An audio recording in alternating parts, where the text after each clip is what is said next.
السلام عليكم ورحمة الله وبركاته. مرحبا بكم مشاهدينا الأوفياء في قناتكم أخبار البلاد من حسان إلى تلمسان. مرحبا بكل منخرطي قناة أخبار البلاد وبكل المتابعين الجدد الذين اختاروا أن يكونوا معنا في فضاء التحليل الحر والمسؤول.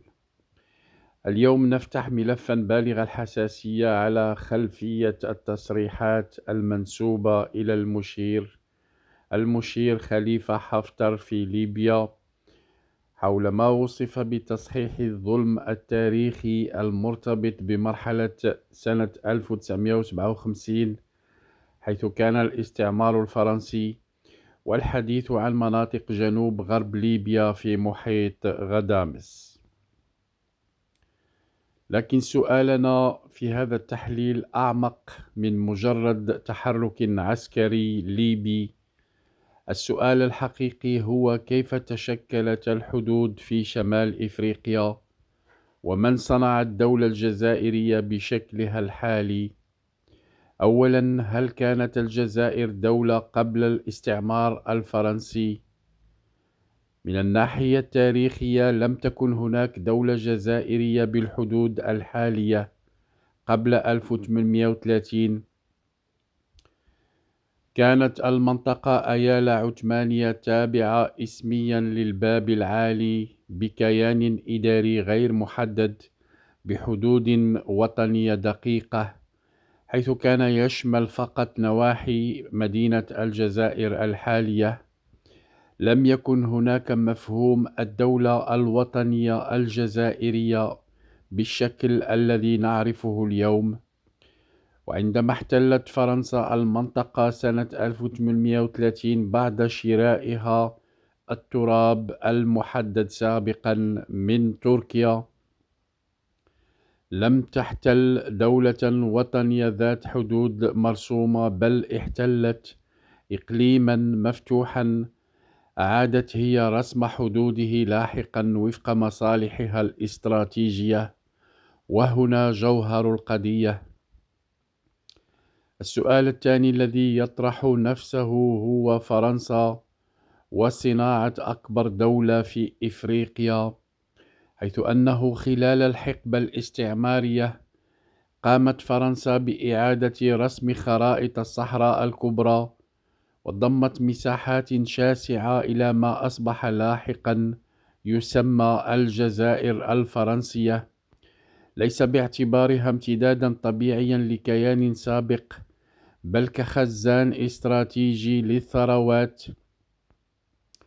هذه المناطق كانت تاريخيا امتدادات قبلية وتجارية مرتبطة بليبيا غربا، امتدادات تاريخية مغربية في الصحراء الشرقية، وفضاءات قبائلية تنتمي لشعب القبائل، ثم امتدادات صحراوية متداخلة مع مالي والنيجر، مناطق تواصل تاريخي مع تونس. إذن فرنسا أعادت رسم كل ذلك بخطوط مستقيمة على الخريطة. ومن بين الملفات الحساسة التي يثار حولها الجدل منطقة تندوف المغربية، منطقة بشار المغربية، مناطق صحراوية شاسعة تتجاوز 30,000 كيلومتر مربع، فضاءات حدودية مع ليبيا في الجنوب الشرقي، وهي ملفات تعتبرها أطراف مغاربية تاريخيا امتدادات طبيعية لها قبل إعادة التقسيم الاستعماري. نصل إلى النقطة الثالثة انطلاقا من هذا الاستنتاج، وهو هل نعتمد قدسية الحدود الموروثة كما تحاول فرضه الجزائر، أم نقوم بإعادة قراءة للتاريخ؟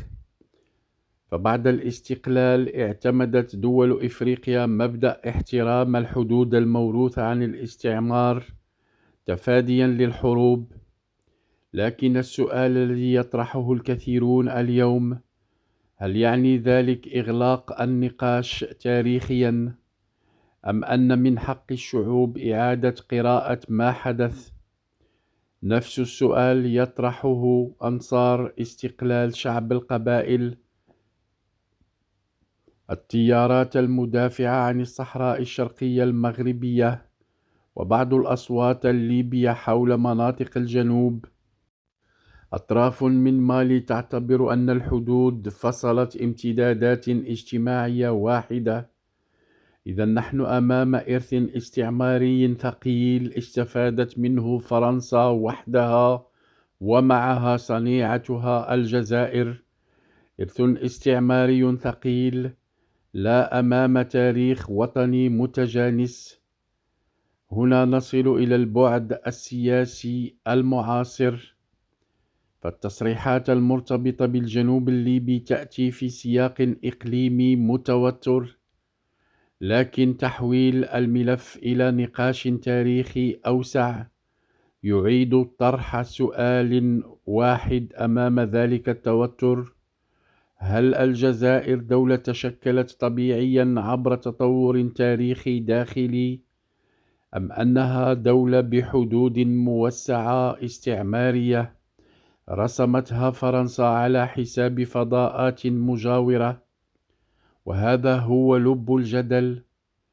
لكن في المقابل، وجب التذكير أن القانون الدولي اليوم يعترف بالحدود القائمة، وأن أي تغيير فيها يحتاج مسارا قانونيا وليس عسكريا، بطبيعة الحال تفاديا للحروب. نصل إلى النقطة الخامسة ونطرح السؤال: هل سنشهد عودة النقاش حول خرائط ما قبل الاستعمار؟ أكيد أن ما يحدث في المنطقة قد يعيد فتح الملفات العادلة التاريخية، حق الشعوب في تقرير مصيرها، إعادة قراءة الاتفاقيات التي لم تعرض على برلمانات وطنية، ثم مسؤولية فرنسا في صناعة واقع جغرافي جديد لم تستفد منه إلا هي ومعها صنيعتها الجزائر. الملف ليس ليبيا فقط، هو مغاربي إفريقي بامتياز.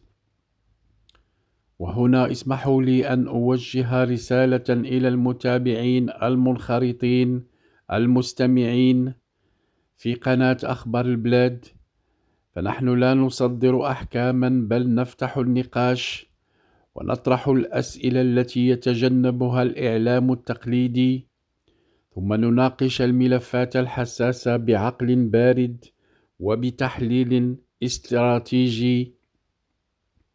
أريد رأيكم: هل ترون أن ملفات الحدود الموروثة عن الاستعمار يجب أن تبقى مغلقة حفاظا على الاستقرار كما تدعي فرنسا ومعها الجزائر، أم أن من حق الشعوب المتواجدة في شمال إفريقيا وفي عمق الساحل إعادة طرحها بطرق قانونية وسلمية طبعا؟ أدعو الباحثين والأساتذة المتخرجين في التاريخ والقانون الدولي والعلوم السياسية إلى اقتراح مواضيع ترونها أنها تستحق النقاش. قناة أخبار البلاد مستعدة لتحويل اقتراحاتكم إلى حلقات تبثها قناة أخبار البلاد من حسان إلى تلمسان، حلقات معمقة وفتح نقاش حولها بكل مهنية. اكتبوا لنا في التعليقات ما هو الملف التاريخي الذي تحبون فتحه، ما الوثائق التي ترون أنها مغيبة، وما هي الرواية التي تحتاج إلى مراجعة في نظركم. لا تنسوا طبعا الضغط على زر الإعجاب وتفعيل الجرس، ثم مشاركة الفيديو مع أصدقائكم وذويكم، إضافة إلى ترك رأيكم في التعليقات. أنتم شركاء القناة في صناعة الوعي. إلى اللقاء في تحليل جديد على قناتكم أخبار البلاد.